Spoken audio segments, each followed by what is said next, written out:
The purpose of this film is to give you all the information you need to decide if Norfolk Museum Services Arts Council England funded Teaching Museum Traineeship programme is for you, and to give you some pointers on how you can make a really good application. Please watch the whole film, and if you would like to apply, you'll find instructions for how to do so towards the end.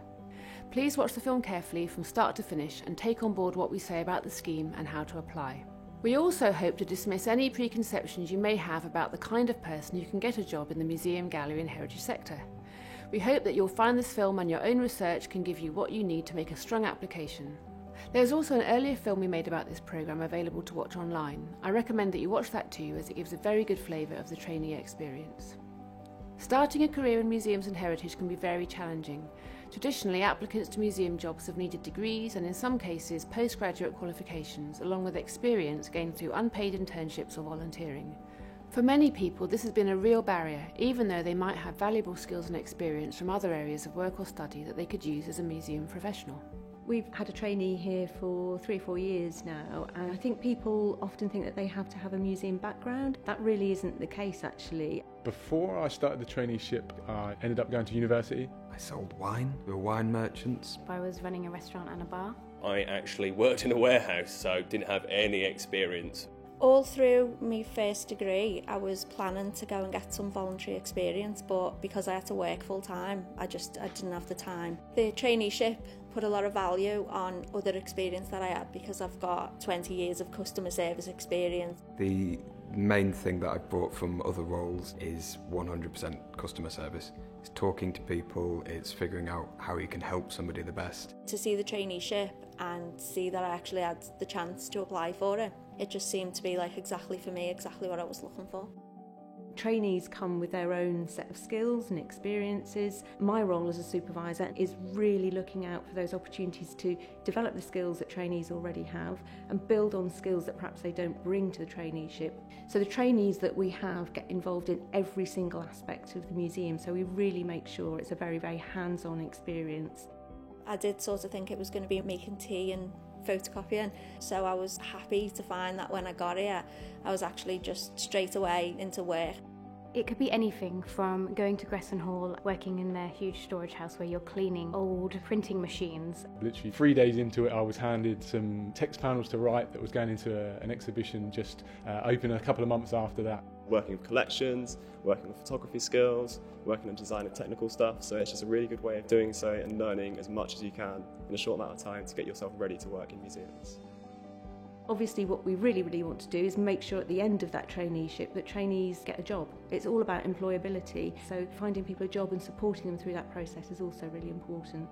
I've actually managed to secure a job at Leeds Royal Armouries, so I've gained enough experience to go and work in a national institution doing delivery there for school groups, but on a much larger scale. This scheme of paid one-year traineeships seeks to remove these barriers by opening up an entry route that is equally open to graduates and non-graduates of any age and those with no museum experience. While there are no guarantees of future employment, we can absolutely commit to offering you a very busy year which combines a real job with a comprehensive training programme to ensure that you will finish the year equipped to make strong applications to a range of jobs in the museum, gallery and heritage sectors. Our trainees have a great record of going on to do a wide variety of interesting roles in the sector. A number still work for Norfolk Museum Service, and there are former trainees working for Tate Britain, University of Cambridge Museums, Colchester and Ipswich Museums, the National Trust, Brighton Museum and Art Gallery, the RAF Museum, along with a variety of other heritage centres and archives too numerous to mention. The traineeship programme has a minimum of 6 posts each year. They are fixed-term, 12-month contract. Trainees are employed by Norfolk County Council on a scheme funded by Arts Council England. A trainee might be based in any of our 10 museums, and each role has a very distinct character. The model is the same for all of them in that the trainee spends 4 days each week at work and 1 day engaged in training on a programme devised and delivered in-house. All the trainees do all the training, which gives them as broad an experience as possible. Each trainee has a supervisor who oversees their day-to-day work, a mentor with whom they will meet every couple of months, and the support of a cohort of other trainees. As teaching museum manager, I line manage all of the trainees. The job description and person specification is the same for all of the roles. This means that you apply to the programme and not an individual post, and each trainee is recruited according to the same specifications. You can express your preference for the roles on offer, but if you are successful at the recruitment stage, you might be offered any one of them. This year, these are the posts available. Learning and Engagement Trainee based at Time and Tide in Great Yarmouth, Curatorial Trainee in the Western area based at both Ancient House in Thetford and Lynn Museum in Kings Lynn, Collections Management Trainee based at Shire Hall in Norwich but working across the service, Museums Development Trainee working with Share Museums East at Shire Hall in Norwich, Learning and Engagement Trainee based at Norwich Castle, and Communications Trainee based at Shire Hall in Norwich. To get one of these posts, you do not need any paid or unpaid experience of working in a museum or gallery. You do not need qualifications above a level 2, which is GCSE or equivalent.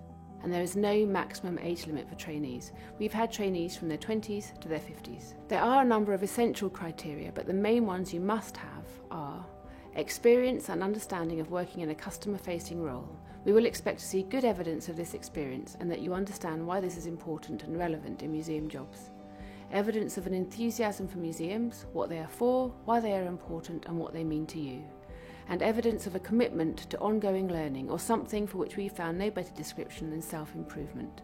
It is the person specification that we use when we are reading and scoring applications. The 40 applicants who best meet the criteria are the ones who will be invited to Assessment Centre. Just to reiterate, there is no advantage attached to qualifications beyond a level 2. There is no age limit and there is no advantage to having a museum qualification or having experience of working in a museum. While we do not discriminate against applicants who do have this kind of experience or qualifications, we will consider the degree to which we think they would benefit from the programme. Please don't discount your job in a shop or a pub or assume that you haven't got what it takes. You can use examples gained anywhere for this application. You apply via an application form which you fill in online. Apart from asking for your personal details, education and work backgrounds, the form also asks you to answer 3 questions. There is a character limit for each question and the best applications will usually use all or at least most of the available space. It is in answering these questions that you will have to address everything on the person specification. Competition is stiff, so try to make sure that you have ticked off everything we are asking for. The best answers contain examples from your own experience, and if you don't show that you meet everything on the person specification, then you are unlikely to be shortlisted.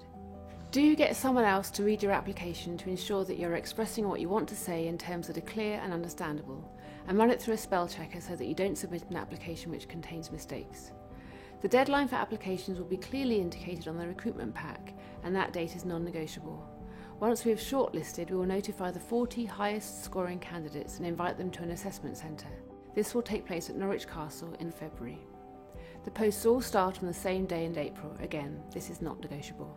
Once you have watched the films and you have decided to apply, please send an email to this address: teachingmuseum@norfolk.gov.uk with the following wording in the subject line: Request for Application Pack. If you have a question, please submit it to the same address as soon as you can with the following wording in the subject line: Question about Teaching Museum. I won't answer individually, but I will read all the questions and answer all of them on a sheet of FAQs which will accompany the application pack. Applicants who have unfortunately been unsuccessful on 2 previous occasions need not apply. If you have watched until this point and have decided that the programme isn't for you, then thank you for your interest.